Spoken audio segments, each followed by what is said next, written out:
तो एनडीए है तो दूसरी तरफ इंडिया अलायंस है। बहुत ज्यादा सुगबुगाहट और सुर्खियां सामने आ रही हैं क्योंकि लोकसभा चुनाव के लिए जबरदस्त तैयारियां चल रही हैं और इस बार किसकी सत्ता, ये सबसे बड़ी कवरेज टीवी9 पर आप लगातार देख रहे हैं। तैयारियां तेज हो गई हैं लोकसभा चुनाव के लिए। सभी सियासी दल पूरी ताकत झोंक रहे हैं, चुनावी रणनीतियां बना रहे हैं, एक्शन ले रहे हैं। एक तरफ एनडीए चुनाव पर मंथन कर रही है तो दूसरी तरफ इंडिया अलायंस भी जबरदस्त यहां पर हलचल देखने को मिल रही है। इंडिया लगातार बैठकें कर रही है। इंडिया अलायंस सीट बंटवारे को लेकर कोई रास्ता निकालने का प्रयास किया जा रहा है। ये कोशिश हो रही है कि सभी दलों को साथ लेकर चला जाए। और एक बड़ी खबर से बताते हैं आपको, शुरुआत करते हैं। लोकसभा चुनाव को लेकर इंडिया में हलचल तेज है। महाराष्ट्र, यूपी और बिहार, ये 3 राज्य जहां पर 168 सीटें आती हैं, जिसको लेकर लगातार मंथन किया जा रहा है। किस दल को कितनी सीटें, सीट बंटवारे को लेकर गठबंधन का मंथन हो रहा है। महाराष्ट्र, यूपी, बिहार में सीट बंटवारे पर चर्चा। और इस बीच एक और बड़ी खबर आपको बता दें, कांग्रेस अलायंस कमेटी की यूपी को लेकर बैठक में समाजवादी पार्टी भी होगी शामिल। शाम 6 बजे ये बैठक बताई जा रही है। दिल्ली में ये बैठक होगी। एसपी के साथ आरएलडी भी हो सकती है शामिल।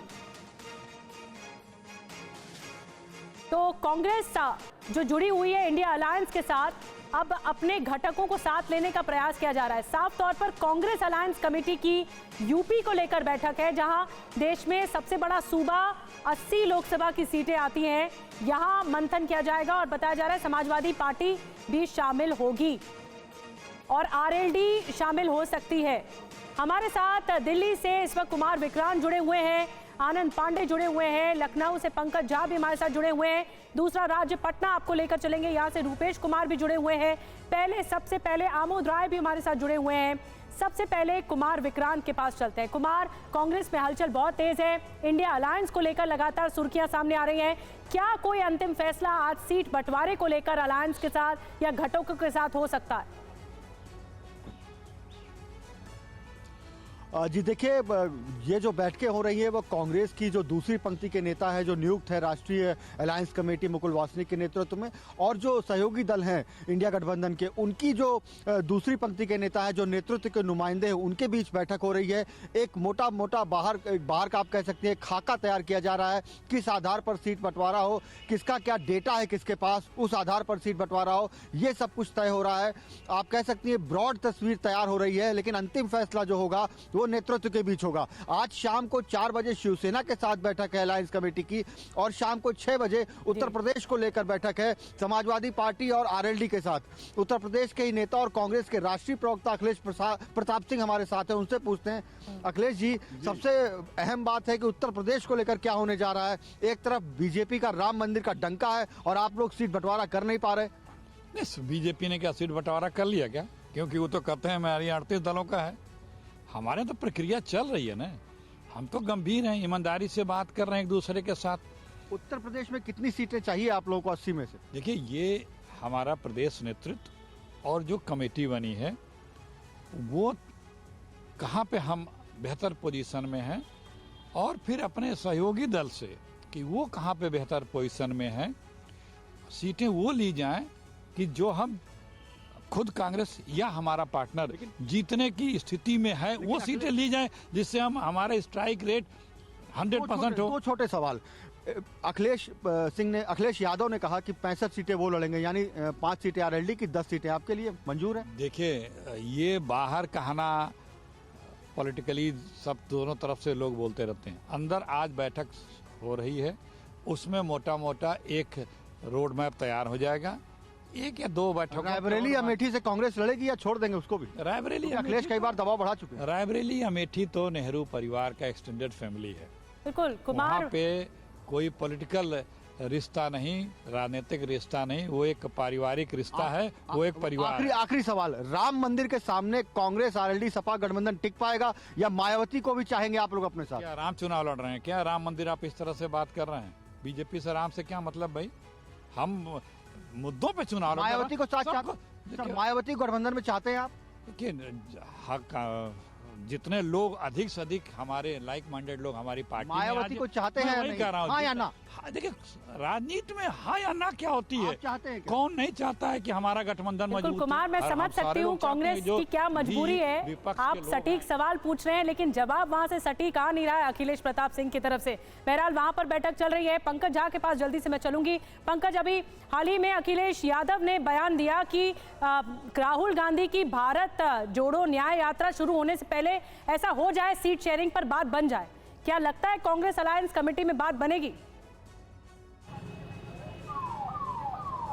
देखिए, मुझे लगता है बिल्कुल, और अखिलेश यादव ने भी अपना दिल बड़ा करने का एक तरीके से मन बना लिया। मैं समाजवादी पार्टी ऑफिस के सामने हूं और कुछ देर पहले विधायकों और पिछले चुनाव में, विधानसभा चुनाव में जो हारे हुए नेता थे, उन सब की बैठक बुलाई थी। इस बैठक में एक बहुत बड़ी बात अखिलेश यादव ने अपने नेताओं के सामने कही। ये जो पिछले 3-4 दिनों से मायावती से उनकी जुबानी जंग हो रही थी, उसको लेकर उन्होंने कहा मायावती उम्र में हमसे बड़ी हैं, बड़ी नेता हैं और हम सबको उनका सम्मान करना चाहिए। यानी बदलते हुए हालात में अखिलेश ने एक बड़ा दिल दिखाया। अगर ऐसा होता है जैसा कहा जा रहा है कि 15 जनवरी को जब मायावती का बर्थडे है, उसके बाद स्टैंड क्लियर हो सकता है या उसी दिन कि बीएसपी क्या इंडिया गठबंधन में भी शामिल होगी या नहीं होगी। इसीलिए आज शाम में हालांकि सीटों के बंटवारे को लेकर रामगोपाल यादव एक लिस्ट लेकर गए हैं, जो कहा जा रहा है कि 57 ऐसे उम्मीदवारों की लिस्ट है। लेकिन कांग्रेस अभी इंतजार करेगी कि बीएसपी का स्टैंड क्या होता है। लेकिन एक तरीके से खाका खिंच रहा है यूपी में कि बीजेपी के खिलाफ सभी पार्टियों को एकजुट होना है। बड़ी बात कह रहे हैं पंकज झा आप, और ये सबसे बड़ा भी सस्पेंस होगा कि क्या बीएसपी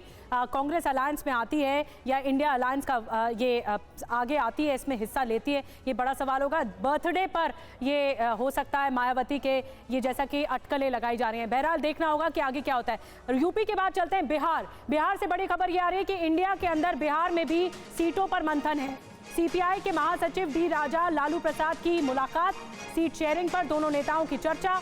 बिहार में 16 सीटों पर लड़ना चाहता है जेडीयू, वहीं 24 सीटें आरजेडी, कांग्रेस और लेफ्ट को देने का प्रस्ताव है। प्रधानमंत्री के सवाल पर डी राजा ने कहा कि बाद में देखेंगे। देखिए, अब यूपी के बाद बिहार की बात करें तो यहां पर हाल क्या है। 2019 का चुनाव बिहार में इंडिया का रिपोर्ट कार्ड क्या रहा, आप ये सब जानना चाहते होंगे। तो 2019 का हालत क्या थी? देखिए, पार्टी जेडीयू और जनता दल यूनाइटेड जिसमें चुनाव लड़ा गया 17 सीटों पर, लेकिन जीत हासिल हुई 16 सीटों पर 2019 का संसदीय चुनाव। और आरजेडी की बात करें तो 19 सीट चुनाव लड़ा, जीती एक भी नहीं, 0। तीसरी पार्टी कांग्रेस बिहार में, जिसमें चुनाव लड़ा गया 9 सीट पर, लेकिन जीती सिर्फ 1। ये रिपोर्ट कार्ड आपको बिहार के दलों की तरफ से बता रहे हैं कि क्या कुछ हालात है और संसद में क्या प्रतिनिधित्व है। तो यूपी हो गया, बिहार हो गया, और अब एक और राज्य पश्चिम बंगाल, यहाँ का भी रुख करना होगा क्योंकि राम मंदिर को लेकर ममता बनर्जी लगातार कड़े सुर में बोल रही हैं। बड़ा बयान दे दिया है, लोकसभा चुनाव से पहले राम मंदिर बड़ा हथकंडा है, ये कहना है ममता बनर्जी का। जब तक जिंदा हूं हिंदू मुस्लिम बंटवारा नहीं होने दूंगी, बीजेपी के सामने सरेंडर नहीं करेंगे, जनता मेरी लीडर है, मैं जनता की कार्यकर्ता हूं। क्या कह रही ममता बनर्जी, आपको सुनवाते हैं। কালকে আমায় জিজ্ঞেস করছিল রাম মন্দির নিয়ে আপনার কি বক্তব্য, যেন আর কোনো কাজ নেই, একটাই কাজ।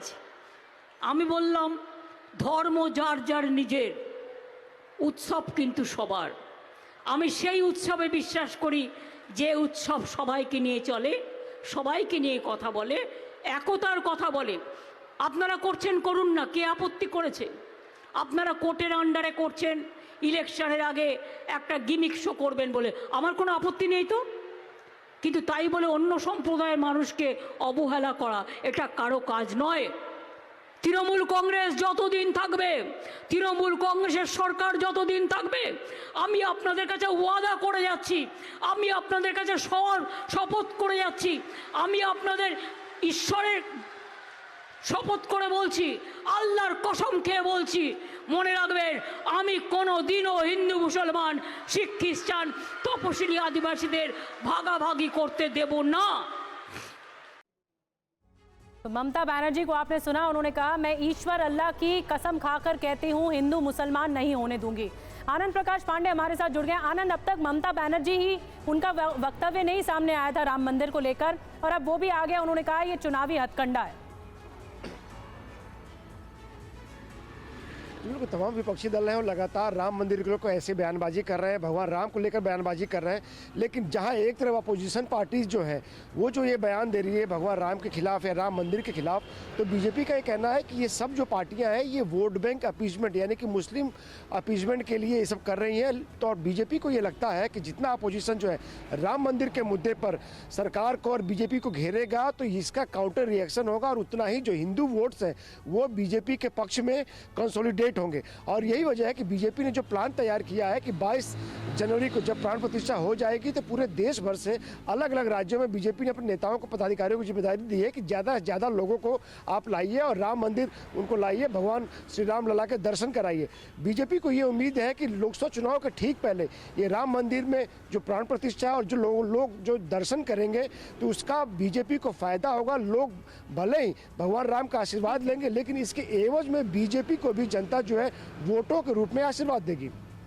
बड़ी बात आनंद आप ये कह रहे हैं कि अब बीजेपी को इस बात का विश्वास हो गया है, ये नैरेटिव बन चुका है कि विपक्ष भले जितना भी बोल ले राम मंदिर को लेकर, लेकिन वो जो जनता है वो बीजेपी के साथ है। ये एक तरह से परसेप्शन बन गया है। मैं आऊंगी आनंद आपके पास। एक और बड़ी खबर, आज बीजेपी महासचिवों की बड़ी बैठक।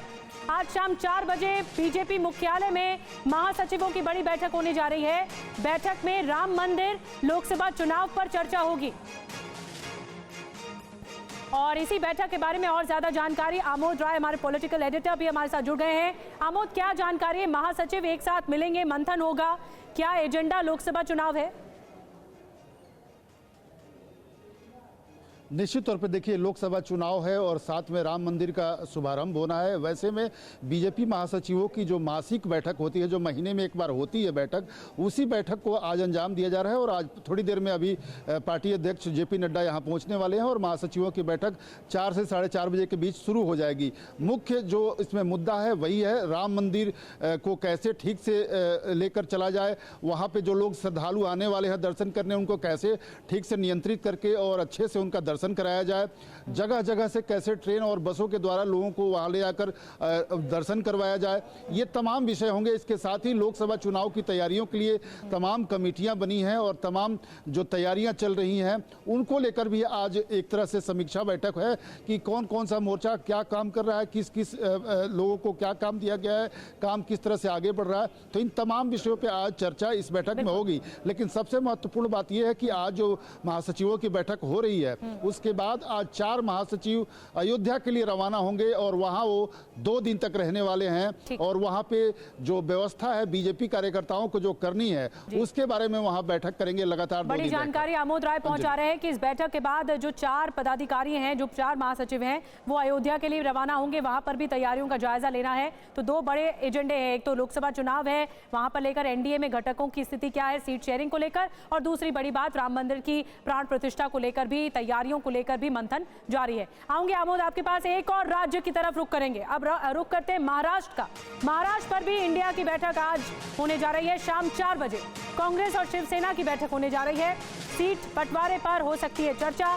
जो महाविकास अघाड़ी रहा महाराष्ट्र का ये गठबंधन, ये सीट बंटवारे को लेकर चर्चा करेगा। जो इंडिया अलायंस का हिस्सा भी है, एनसीपी, कांग्रेस और शिवसेना उद्धव ठाकरे की, जो कि बैठक आज होने जा रही है 4 बजे।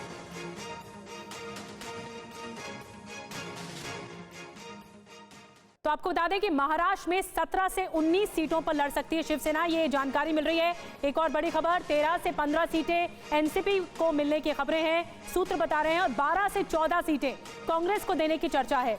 सूत्रों के हवाले से टीवी9 के पास ये एक्सक्लूसिव जानकारी मिली है। एनसीपी कोटे से ही प्रकाश अंबेडकर, शेतकारी को सीटें, वहीं 2 से 3 सीटें प्रकाश अंबेडकर और शेतकारी को सीट। लेकिन अभी ये सिर्फ कयास हैं, अभी आखिरी सहमति नहीं बन पाई है। आइए आपको टीवी9 भारतवर्ष के पास मौजूद महाराष्ट्र के फॉर्मूले को दिखाते हैं कि किस फॉर्मूले पर चर्चा हो रही है, जिस पर विपक्षी गठबंधन इंडिया में सहमति बन सकती है। तो देखिए, आपको बता रहे हैं किस फॉर्मूले पर लगातार विचार हो रहा है। आप शिवसेना जो है वो 23 सीटों की मांग कर रही है और जो मिलने की उम्मीद है वो 17 से 19 सीटें मिलने की उम्मीद है गठबंधन के तहत। एनसीपी आपको बता दें 18 सीटों की मांग कर रही है, लेकिन मिलने की उम्मीद कितनी है? 13 से 15 जो सामने आ रही हैं, सूत्र बता रहे हैं। और कांग्रेस जो पार्टी है उन्होंने 18 सीटों की मांग की है। अब मिलने की उम्मीद क्या है? 12 से 14।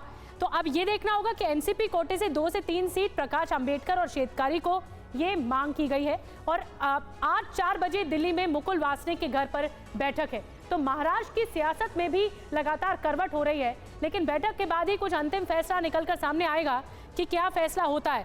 4 बजे मुकुल वासनिक कांग्रेस नेता के घर पर बैठक की जानी है। और हमारे साथ हमारे सहयोगी कुमार विक्रांत भी हैं, उनके पास चलेंगे। लेकिन ये मांग की गई है पार्टियों की तरफ से, और क्या मांग पूरी होती है ये देखना होगा। इंडिया की बैठक पर शरद पवार का बयान भी आ गया है, ये भी बहुत महत्वपूर्ण है। सीट बंटवारे का फॉर्मूला तय है, जहां जो जीता वहां उनके प्रत्याशी लड़ेंगे, सीट बंटवारे पर रास्ता निकालेंगे, ये शरद पवार का कहना है। हर पार्टी ज्यादा सीट मांगती है, ये भी शरद पवार का कहना है। अलायंस पॉलिटिक्स जब करते हैं, अब सब अलायंस पॉलिसी में शुरू में एक्सेसिव डिमांड कई पोलिटिकल पार्टी रखते हैं, इंसिस्ट करते हैं, कभी फर्जी स्टेटमेंट भी देते हैं। और जनरल थिंकिंग इंडिया के भाषण से ये है, कुछ भी हो जाए